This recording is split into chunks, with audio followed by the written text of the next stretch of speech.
Riunì alla giornata la mostra di Hermann Josef Rungeldier dal titolo Natura Annus.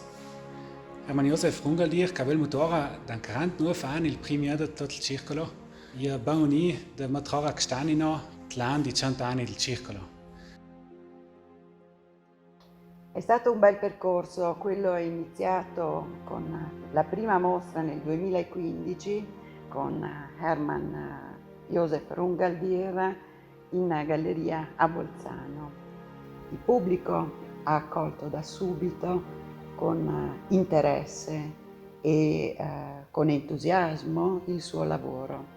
È un lavoro che parla di noi, che parla dell'uomo spesso e soprattutto di quello spazio di relazione che oggi è diventato così importante e soprattutto così prezioso.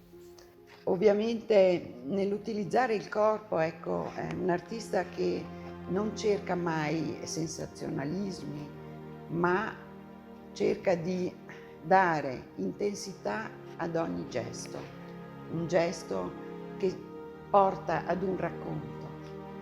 Così anche quando parla della natura, utilizza spesso elementi che sono fortemente simbolici, come le radici o, non da ultime, ecco, le sculture che sono state istoriate prima da un assistente naturale che è il bostrico e poi sono state tradotte e finite appunto da Hermann. Si tratta sempre di sculture molto speciali.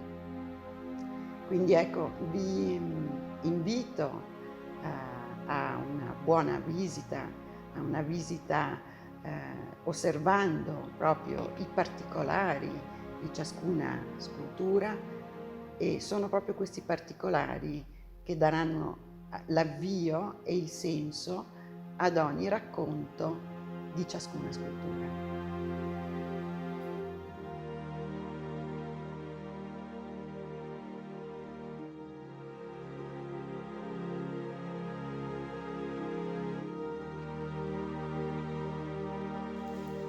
Hermann Josef Rungeldier ist ein Künstler, der einen immer wieder zu überraschen versteht. Ich kenne seine Arbeit schon seit langem und habe noch kein Jahr erlebt, in dem er mich nicht wieder vom Neuen überrascht hätte. Sein wichtigstes Thema ist der Mensch, ist der Körper des Menschen, er ist ein Körperbildhauer, und das zweite große ist natürlich die Natur.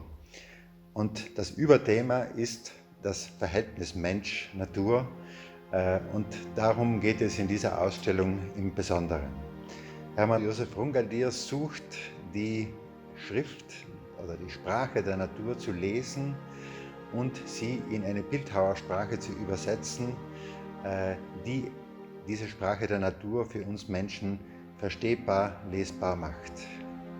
Nach den Körperbildern beschäftigt er sich seit einiger Zeit mit sogenannten Findlingen, mit Holzstücken, die er in der Natur findet, mit Holzteilen, die er aus morschen Bäumen herausnimmt und die völlig unbetastet von Menschenhand sozusagen die Schrift der Natur, nämlich die der unscheinbarsten Lebewesen, der Ameisen und der Borkenkäfer, enthalten.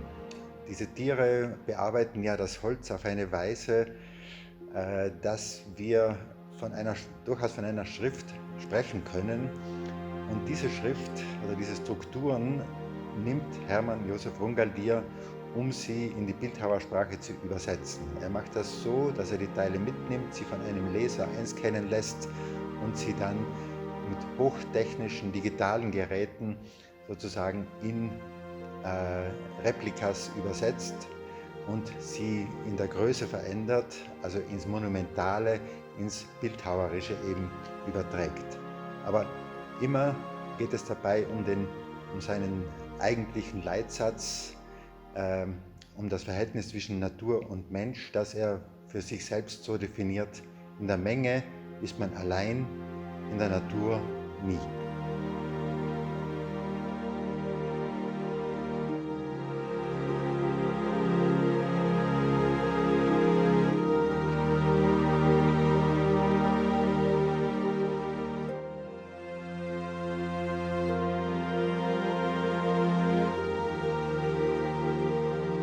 causa della situazione attuale, non sono fatto la giornata della mostra in forma digitale, ma la mostra è là e la è aperta, perché se tutti viene da unì e da tutte le persone.